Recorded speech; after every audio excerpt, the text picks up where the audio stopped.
Barrel Craft Spirits sources different spirits and barrels from all over the world to create a one-of-a-kind tasting experience. Find out more at barrelbourbon.com.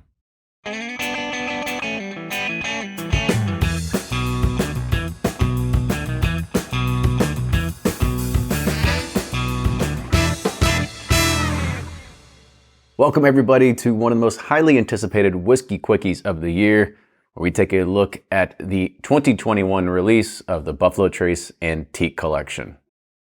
This is the World Series of bourbon. It really is. It makes you appreciate all that bourbon media work you do to get these samples.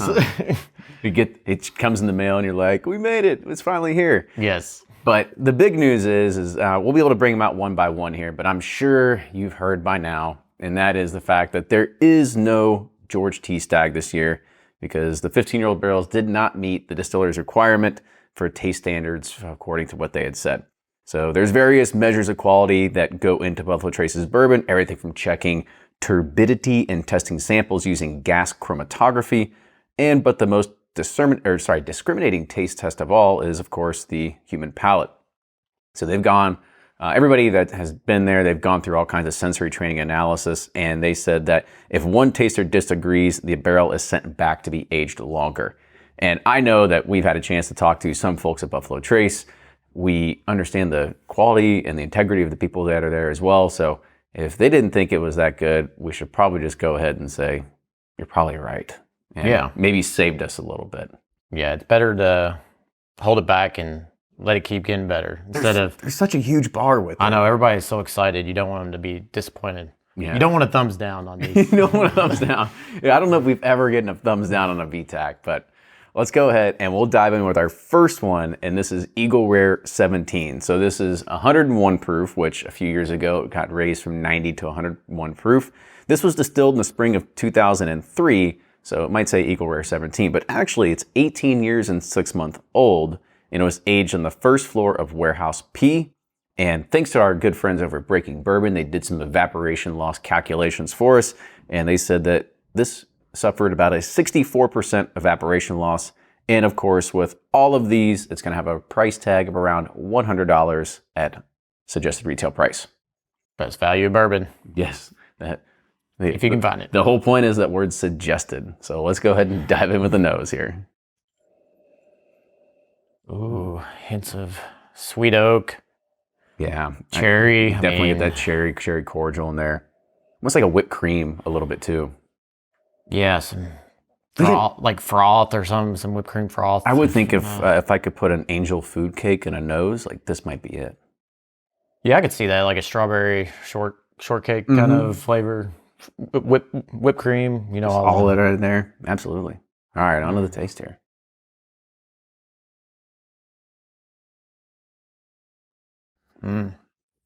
Yeah, that's rich. It goes in that cherry, almost like a black dark cherry. It's definitely like a Godiva chocolate or something. With that, I was going to say a Luxardo, or maybe not Luxardo, but it's definitely a dark cherry for sure. Yeah, with some real dark. I'm getting a lot of dark chocolate, some little cacao in there, but some nice oak and a leathery kind of mahogany. I don't know, something in there. I know. Good. I'm going to go in one more time. It's really just keeps unfolding flavors as you let it sit. Yeah, I mean, there'll be some berries and some fruitier notes in there. Definitely that sweet oak profile. However, it's not overly complex or crazy, but I think it's still, actually I take it back. It's pretty good. Yeah. I'm really liking this. Yeah. We know where this is going to go. All right. Let's go ahead and rate it then. On the nose, where you at? Thumbs up. Loved it. I agree. And the taste? 2 thumbs up for me. It just keeps, the layers keep going. It's perfectly balanced. It's fruity, sweet. There's oak. There's everything you want in a bourbon. Yeah. I was trying to pick it apart, but I just couldn't do it. Yeah. It really is that good. And on the finish? Thumbs up. It's got a nice little tannic oak finish, but it's not off-putting, bitter or anything. It's, like I said, it's perfectly balanced. There's a nice spice there. This is really good. I agree. All right, so that's Eagle Rare 17 for 2021. Stay tuned for the next one. All right, we're back for part 2 of this 2021 antique collection review. And now we're going to take a look at probably the heaviest hitter. Well, it's probably going to be the heaviest hitter this year. And it is the William Lureweller. And this is the, of course, uncut, unfiltered, wheated recipe bourbon. And this 2020 release was distilled in the winter of 2009, making it 12 and a half years old and aged in warehouse C, D, K, L, and Q. And it comes in at 125.3 proof. And of course, once again, thanks to our friends over at Breaking Bourbon, who said this had about a 73% evaporation loss. Oh, and you gotta see that logarithm. Yeah, I know. Kind of be like, what's your spreadsheet really say over here? Just throw in another 64. 73. Sounds good. Yeah. People would buy it. They're eating it up. And of course, $100 again. All right. Well, this one's usually, most years, my favorite. I'm usually the Stag person. He's the Weller person. Last year's Stag was my favorite. It was good. All right. Actually, I think Igor 17 last year was probably for me. That was 2 years ago. It might have been. All right. Let's go ahead and dive in. Definitely some chocolate. Yeah, and some hot tamale, cinnamon kind of candy, like a sweet cinnamon kind of note. I don't usually get like cherry cordial on these notes. I'm not really getting that on this. It's more dense. Yeah, it's more like hot cinnamon tamale. Yeah, I'm kind of with you there. It's a little more dense. I don't know, let's say it's fruit forward or chocolate forward, but a little more, I don't know, packs a punch.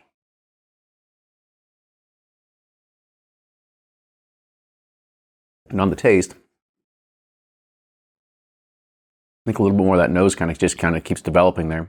Yeah, you got some of that like sweet candy, but with like a cinnamon, like a hot tamale candy. Or maybe just like it's not like a big red hot, but maybe it's just like the little baby ones or something like that. Yeah, it's definitely like a cinnamon spicy candy is what I'm getting, which is unusual for these. Usually, they're very sweet, creamy kind of. Where this is more kind of on the spicy cinnamon spectrum. I do get, of course, a little bit of leather, a little bit more of the oak influence in with it as well, especially on the taste and the back palate. Yeah. It's more of like that richer taste that's coming with it. Yep, absolutely. All right, so let's go ahead and rate it. On the nose, where are you at? I'm sideways for this. I was really kind of wanting more some, like I'm used to, with that big cherry note, creamy, chocolatey kind of type of note. It's true. It was missing that a little bit this year. But on the taste, how do you think it fared? I'm going to go sideways. I'm usually... I'd say thumbs up. I mean, it's good. I'm nitpicking because I have something in my mind when I'm going. This is different. So if you like, those big, bold, spicy flavors, this is what, usually with William Really, I like that creamy chocolate kind of cherry note. And again, the bar's set really high. Yeah. I mean, this is what you expect out of an antique collection every year. And on the finish, how would you say? This is going to be weird, but I'm going to give it a thumbs up. It's actually like better on the back end than it is the front mid palate. So that's like where I said that leather came in. Yeah. It's really that richness. And so it's like, I love the what sits on the back palate, some of that leathery.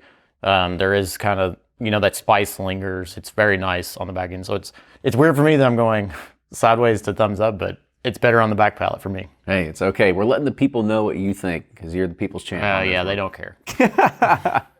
All right, so that is the 2020 release of William Lureweller. Stick with us because Thomas H. Handy is next.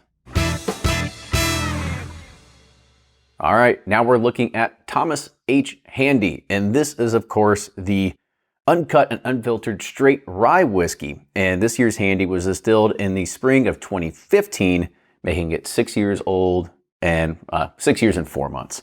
And it was aged in warehouses I, L, O, and K, and has a proof point of 129.5, which makes this the highest proof release for the 2020 release, the 2021 antique collection.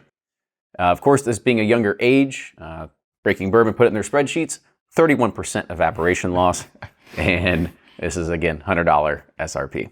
I want to see like a live stream of them like plugging in the numbers to see what comes out on their magic spreadsheet. I love it. Like they're sitting there like stocks, like they're just sitting like buy, sell, buy, sell. Exactly.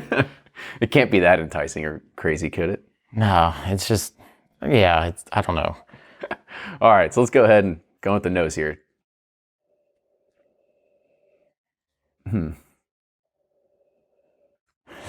Typical rye. Yeah, you got some spearmint, a little piney, lemony.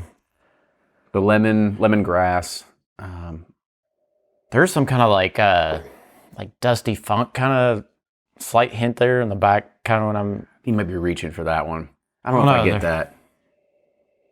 But there's definitely, just like I said, a typical rye profile. I mean, 6.5 years old. It's kind of just falls in line with what we see with a lot of rye offerings on the market. So, Yep. All right. So in with the taste.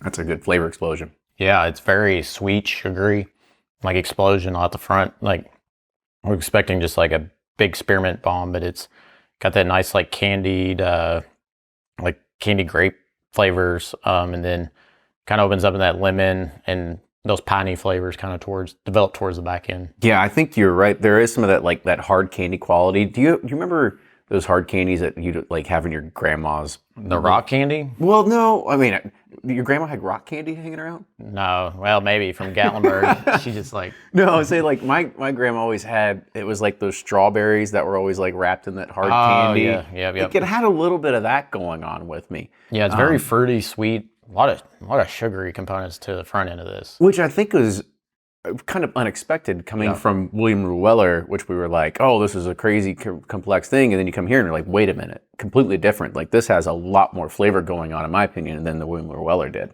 Yep, exactly. Yeah. Whereas the Lureweller, you would expect that with a rye, what the William Lureweller had with a big, bold, like spiciness. This is more sweet, sugary, and kind of just opens up to a nice spicy finish. Yeah. Especially surprising at that proof. Exactly. Let's go ahead and rate it. On the nose. Sideways. I mean, it wasn't, there's some typical rye nose, but it's nothing like, there's nothing offensive or great about it. So. Yeah, it's right there in the middle. Yep. And on the taste. Thumbs up. I really like this one. That sugary, sweet note I really enjoyed, and it just kind of kept opening up into those lemony, citrusy kind of piney notes that were nice. And the finish. Thumbs up. It's got a nice spice to it. It's not overpowering.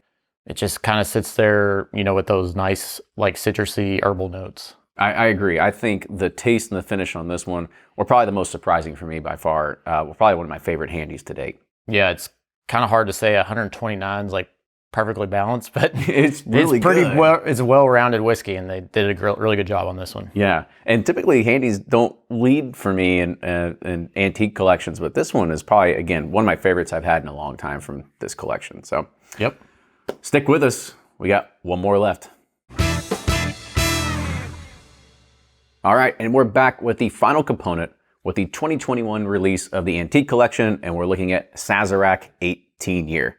Now, Sazerac 18 Year has an awesome history. It used to come from the tanked stuff, which was from eons ago that people really, really loved.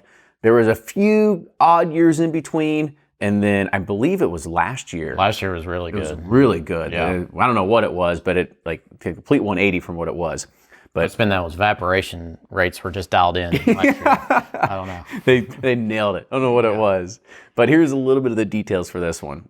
So these barrels were filled in the spring of 2003, making it 18 years and 6 months old, which is the same exact age as the Eco Rare 17. These rested on the second and fourth floors of warehouses K and P. It is bottled at 90 proof. And you want to guess the evaporation loss on this one? Oh, at 18, 70%? Dear Lord, you're good. 69%. 69%, okay. 69%. Yeah. Very, very good. I now have the Breaking Bourbon spreadsheet in my head. So, all right. Let's go ahead and we'll dive in with the nose.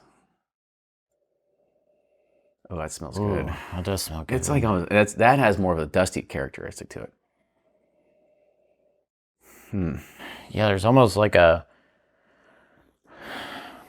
we did a barrel finish in rum, the rum Springa, like the barrel. Mm-hmm. It kind of reminds me of that. Like it's just got some a little bit more vibrant fruit notes. Yeah, vibrant fruit nose. Like that nose is something else. Yeah, it's pretty good. It's hard to describe, but just trust us, it's good. Yeah. All right, let's see if the taste follows through.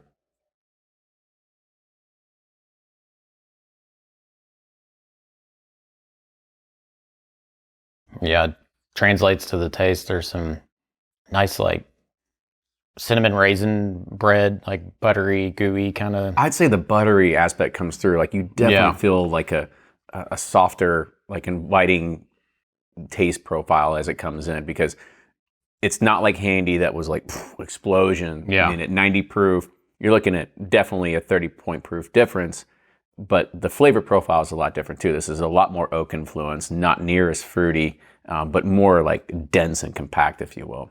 Yeah, there's some nice oak flavors there. There's some like a little bit of tobacco. I agree. But yeah, it's a really good sipping whiskey that's not gonna like overpower you. And there's layers and layers of flavor that are unfolding as it sits there on the palate.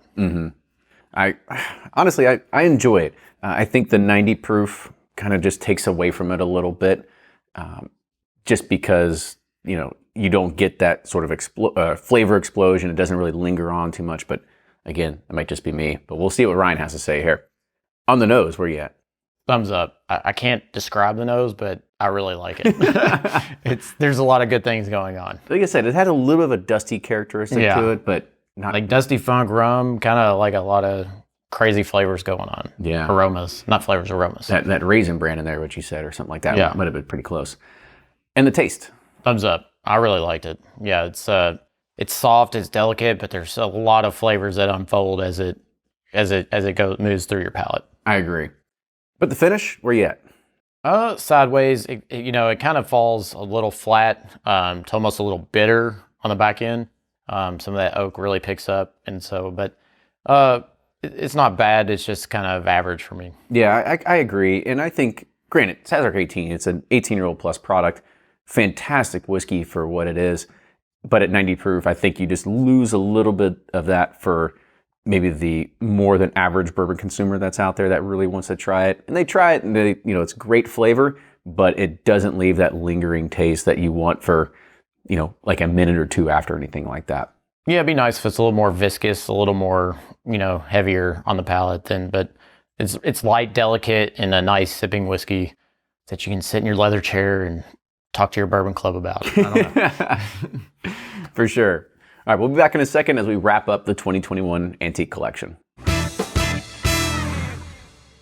But hold on. This just in, we actually do have George T. Stagg 2021 release. We just got a word that they sent out something, and it has fresh leather notes. Ryan, can you show everybody what we're talking about here? This just in from FedEx. We just got this year's 2021 Stagg. Yes.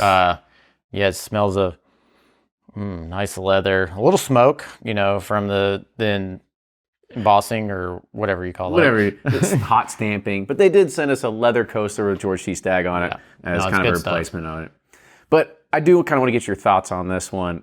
Do you have a standout favorite that was yours? Me? Yeah, you. Oh, Eagle Rare by far. Eagle Rare 17 was really good. Surprisingly, Handy was probably my second favorite. Yeah. And then the Sazerac 18. And then, surprisingly, Lureweller was finished last for me. Not that it was bad, it just wasn't what I'm used to from there. Honestly, you had the same exact lineup as I did. I thought Eagle Rare 17 was phenomenal. I thought this is probably one of the best Handies in years. Lureweller finished dead last for me. I don't know. There was just something really missing in Lureweller that it just felt, kind of one-dimensional. It didn't really have a whole lot of expansion going on with it. But the Handy is what really surprised me. I thought that was, if we consider like the breakout star of the year, like that's going to be the Handy this year for me. The upset, the 16 over the 1. Yeah. The Handy did it. He did it this year. One shining moment. But I want to say thank you all for sticking with us. This has been the review of the 2021 Buffalo Trace Antique Collection. Cheers, and if you only watch it for this, make sure you subscribe to everything else that we do for every other single review, as well as Whiskey Quickies on Tuesdays. We have our podcast release on Thursdays, and we have This Week in Bourbon on Fridays that you can only get on podcast channels, so make sure you subscribe there as well. Cheers, everybody. We'll see you next time.